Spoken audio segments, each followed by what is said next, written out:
अस्सलाम वालेकुम, welcome back to my channel. आज हम देखते हैं next topic transverse stationary wave in static string कि हमारे पास transverse wave and static string की लेंथ क्या होगी। लेंथ फाइंड करेंगे मुख्तलिफ हमारे पास किसी मुख्तलिफ पॉइंट पर। Let us string of length l which is keeped stretched to fix points, यानी कोई भी स्ट्रिंग है वो दो फिक्स पॉइंट के साथ बंधी हुई है दरमियान में। अब उसको हम स्ट्रेच कर रहे हैं, ऊपर नीचे स्ट्रेच कर रहे हैं, यानी उसको जर्क दे रहे हैं, तो उसमें हमारे पास कितनी लेंथ होगी, नोड एंटीनोड कैसे प्रोड्यूस होंगे। Let f is the tension in the string. Now we study that what happen when the string is plugged at different place, यानी कि हमारे पास जब भी स्ट्रिंग को प्लग करेंगे, वाइब्रेशन प्रोड्यूस करेंगे, हमारे पास क्या असरात आएंगे। When a string is plucked at its middle point or middle, यानी जैसे स्ट्रिंग एक मिडल पॉइंट से हम उसको जर्क दे रहे हैं, स्ट्रेच कर रहे हैं, तो हमारे पास क्या होगी, एक एंटी नोड और दो नोड प्रोड्यूस होंगे। दो नोड के दरमियान हमारे पास डिस्टेंस लैम्डा ओवर 2 होता है और anti node lambda over L आ जाएगा। टोटल लेंथ क्या आ जाएगी, L equal to lambda over 2। Then हमारे पास lambda 1 is the length and wave f1 is the frequency of wave, then l equal to lambda over 2, यानी length जो है हमारे पास लैम्डा 1 over 2 है। हम इसको 2 को इधर लेकर जाएं तो हमारे पास क्या आ जाएगा, lambda equal to lambda 1 equal to 2l, and if v is speed of the wave then v equal to हमारे पास होता है f lambda। v equal to f lambda की जगह पर 2l पुट कर दिया तो f हमारे पास क्या आ जाएगा, ये इधर से आ जाएगा v f1 equal to v over 2l। ये हमारे पास क्या आ गई, फ्रीक्वेंसी आ गई है f1 when plugged at middle point.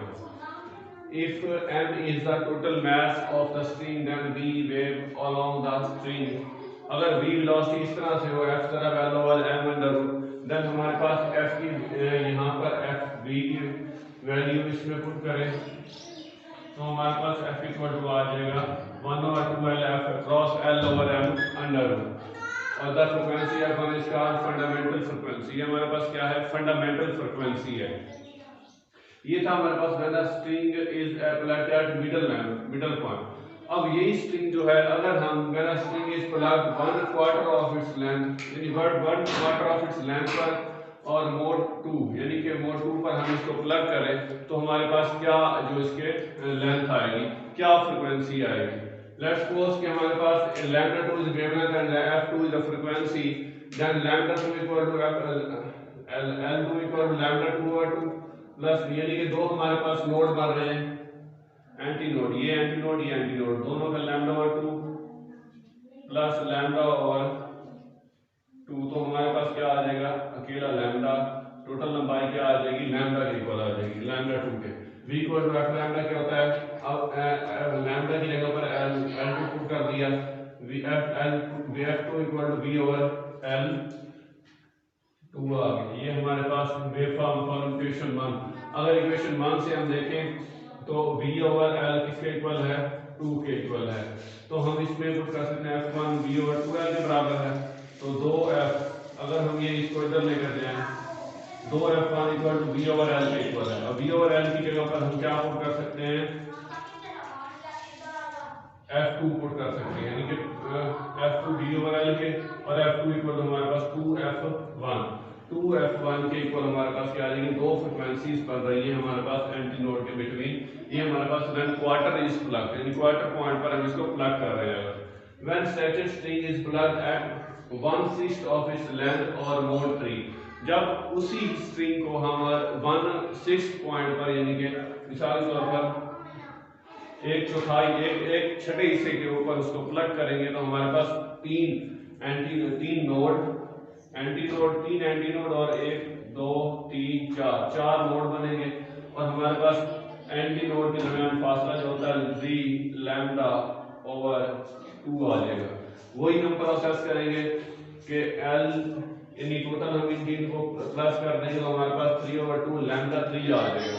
अब यही लैम्डा l इक्वल टू आ जाएगा l3 lambda 3 2 lambda 3 equal to, यानी 3 ये दोनों उधर चले जाएंगे 2 ओवर 3 l आ जाएगा। अब हम जानते हैं इक्वल टू f लैम्डा होता है। अब लैम्डा की वैल्यू इसमें पुट कर दें, तो F3 equal to b over lambda 3, lambda 3 की वैल्यू क्या है 3 ओवर 2 बी ओवर एल। अब बी ओवर एल हमारे पास है 2F1 के, तो पुट कर सकते हैं यहाँ पर F2F1 F3 इक्वल टू, अब यहाँ पर ये 3 है, 2 से 2 कैंसिल हो जाएगा, 3 बच जाएगा 3F1। ये हमारे पास देन 1/6 इस लेंथ मोड 3 है, देन हमारे पास F3 3F1 हमारे पास क्या आ जाएगी, इसकी लेंथ आ जाएगी। नेक्स्ट हमारा similarly by plucking the string it can made it to vibrate in 4 5 6 and loops, यानी हमारे पास अब हमने 6 का किया है, तो आगे इस तरह हम अगर बहुत ज्यादा करते जाएं 6 4 5 6 7 8 लूप बनाते जाएं और आगे चलते जाएं, तो हमारे पास जो सिमिलर रिजल्ट आ रहा है वो हमारे पास Fn के लिए होगा 4F1, F5 के लिए 5F1, F6 के लिए 6F1, Fn के लिए nF1 होगा। और हमारे पास जो लैम्डा का एक्सप्रेशन होगा lambda n equal to 2l over n, 2l यानी कि हमारे पास लेंथ जो होगी वो डबल होती जाएगी और जो n होगा वो हमारे पास इंटीजर मल्टीपल हो जाएगा, कोई भी 1 2 3 4 5 6 and up to so on. Equation 5 क्या शो कर रही है, that the frequencies of stationary wave in static string are quantised, कि हमने यही इसकी डिस्कशन की थी कि क्या इसकी जो एनर्जी जो होती है ये standing wave energy discuss energy जो है ट्रांसफर नहीं करती, तो ये इसी लिहाज से क्या है, ये क्वांटाइज्ड है।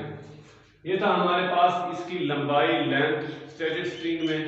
अब नेक्स्ट फंडामेंटल और ओवरटोन्स, दो तरह की हमारे पास इसकी डेफिनेशंस है। फंडामेंटल फ्रीक्वेंसी क्या है, the lowest frequency of F1 of the string is called fundamental frequency. जो हमने F1 निकाली थी वो हमारे पास क्या है, फंडामेंटल फ्रीक्वेंसी के तौर पर कैलकुलेट होगी।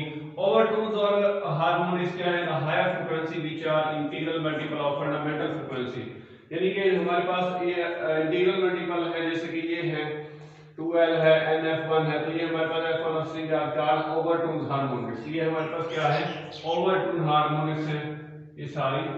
ये हमारे पास था स्टैंडिंग वेव्स, यानी कि static string in standing wave. इस तरह हमारे पास लेंथ क्या है इसकी और इसके लूप्स एंटीनोड नोड और एंटीनोड के दरमियान कैसे फ्रीक्वेंसीज को फाइंड कर सकते हैं। आई होप आपको क्लियर हो चुका होगा।